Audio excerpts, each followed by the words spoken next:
Hi everybody, it's David Oak Farm. Kevin and Billie Jo over at Hope This Works were out yard sailing about a month ago, and they stumbled across a really cool old antique radio. And I kind of begged and pleaded a little bit for Kevin to sell it to me so I could use it as a project, see if I could make it work and fix it up. So today is the first episode. I'm going to take it out of the box, check it over physically and electronically and see if it works. And if it does, we'll start reworking on the woodwork and things like that. So, stay tuned.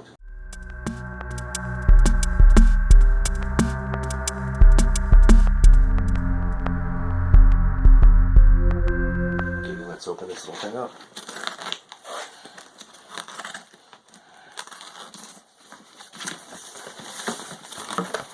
Oh, look at that. I had asked Kevin to take the tubes out before he shipped them.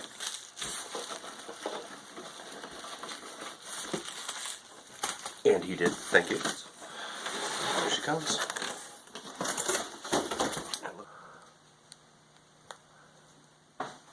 Nice old 6 preset, just like your old car presets, apparently.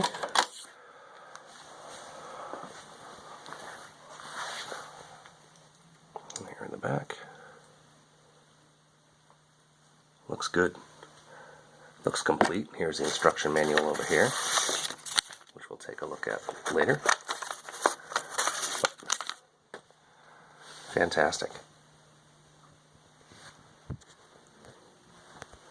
Case is in pretty good shape. It's a little, got some scuffs on it, but not bad. Missing a little bit of a sugar kick in things, of course, and putting it in a better order. Using the spices and the lemons and the citrus we've got ginger, galangal, spices here, and a sort of herbs. I immediately notice is this thing got hot. This was probably in somebody's attic. You can see how warped this is. And you can see how this end is clipped on through this little piece of copper. And the other end should clip on too, but we had a little shrinkage here with the heat. It's now about a 1/4 inch too short, so it kind of flops around in the wind. So I'll probably have to take that off, and I'll probably just center it. I don't know. I'll see if there's some way to flatten that. Antenna wires, for some reason, are disconnected. I'll have to figure out where those go.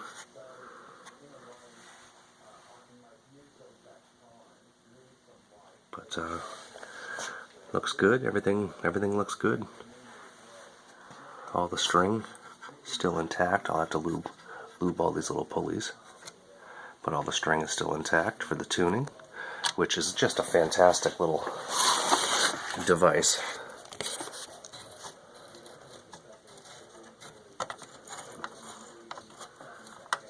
So yeah, it turns this up here, which moves the little needle. Oops, let's spin this around.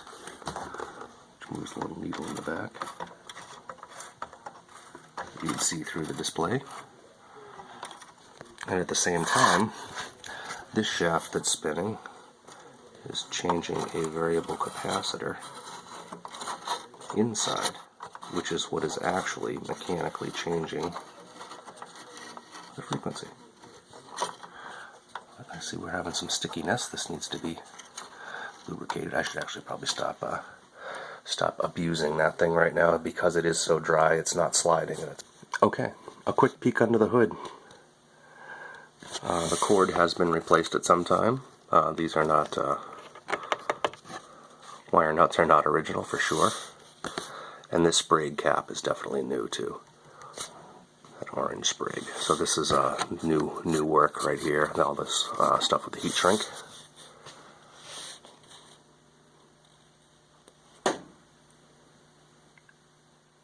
But everything else, for the most part, looks original to me, as a matter of fact.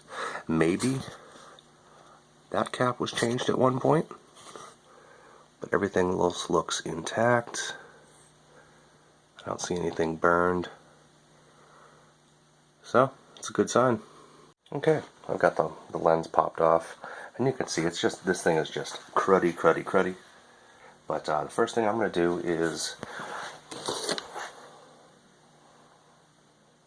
get out the toothbrush Cleaning, as you can see, it's coming out pretty well. But one fault I just noticed right here, I've got some bad insulation. A little tiny piece just popped off. And that goes up the light bulb. This just slides off and comes off. But you can see that yellow insulation is just done. We'll have to fix that. Okay, I've now pulled these out. I had to untangle them from underneath this transformer and the wiring that's next to it. And whilst doing so, this guy's pretty fragile too. It's got a few nicks and cracks in it, so it has to change. And here's the thing too.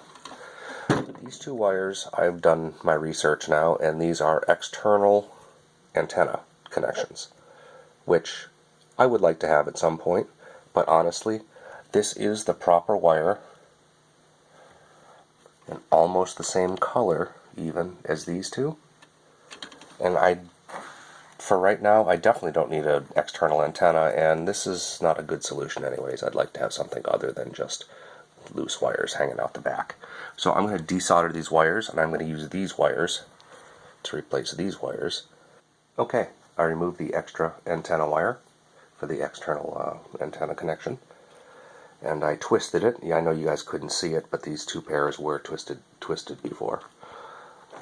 So that is what I came up with. It's a nice long piece. It's pretty much exactly the same length. It's hard to do with one hand here, but if I line up the ends of that, you can see just about right. I pulled these two wire nuts up out of the way. I kind of repositioned this capacitor a little bit, and I've gotten those two wires put on, all twisted up and ready to go. So I'll reroute that through this grommet in the chassis. I have the original braided jacket put on. I haven't trimmed these yet, but these are the old antenna wires, and it's just awesome because this is like legit age-appropriate wire. Okay, now here is this fun little critter. So I have to somehow try to rebuild this if I can. As you can see, they obviously soldered this wire on, pulled it through the hole, and just slipped this at one point flexible piece of cardboard over this socket to protect it.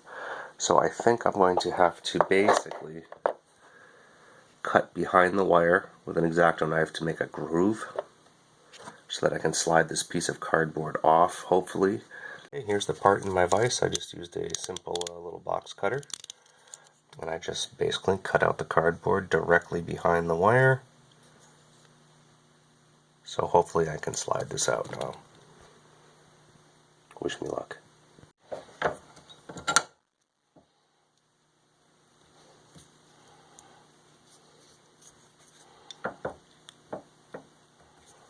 It's still stuck. Alright, I think we're split at this point. Yep. Oh, a little more. Well, we'll have to see what we can do to replicate this piece of cardboard, apparently. My guess it's going to be heat shrink tubing. Okay, yeah, so we got a big ugly mess of melted wire here, which is kind of fun. But it just connects onto the barrel. Easy enough. And it looks like that's just a solder blob in the middle, so I'm hoping a pair of pliers on the back end of this. I'll heat that center element, and I think this will just slip out, and I can slip a new tinned wire back into that little tiny little blip of solder right there. Absolutely perfectly. I was able to get that wire snaked in, resoldered on the inside, resoldered on the outside, and it's going to slip back onto this copper bracket right here. But before that, I've got to try and do something with that cardboard sleeve to get that insulated again. Put a piece of heat shrink tubing on that. It's not original, but you know what? I think it's as close as we're going to get. And there it is. This film of 3-in-1 oil on here. I don't know if you remember me saying that this slider for the needle that was sticking.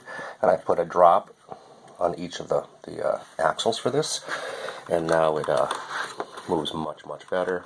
Nice and free. Look exciting with all the tubes put back in. Very nice. Judgment Day. I have the chassis out here raw, not sitting in the wood box yet, just in case something doesn't work. First of all, I'll turn this on. Oh, we have a glow on a light bulb. Oh, it's a little dim, not too bad. Now, tube amps take a while to warm up. Oh.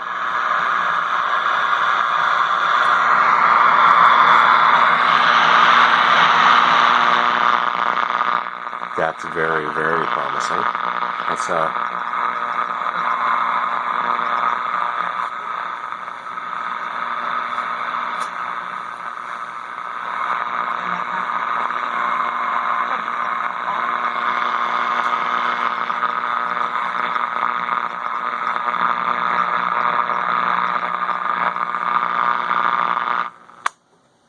okay, I have zero doubt this thing is working.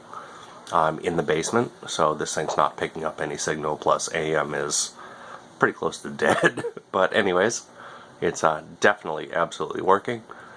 So now it's time to play around with the case, clean everything up, make it look fancy, and put it back together. Well, thanks a lot for joining me today. It was a real simple repair, luckily, and everything seems to be working pretty well. So next up, I'm going to do another video, and it's going to be all working on the woodwork, fixing the dial on the front, and there's some other little details that I'm going to try and touch up and get this thing looking as good as possible. So, I'd love it if you join me again. Next time will be a little more woodworking restoration kind of stuff. So, stay tuned, and make sure you check out Kevin and Billie Jo. I'm going to put their link to their actual trip when they found this radio, so you can see their fun day shopping. Alright, thanks for joining me. Talk to y'all soon.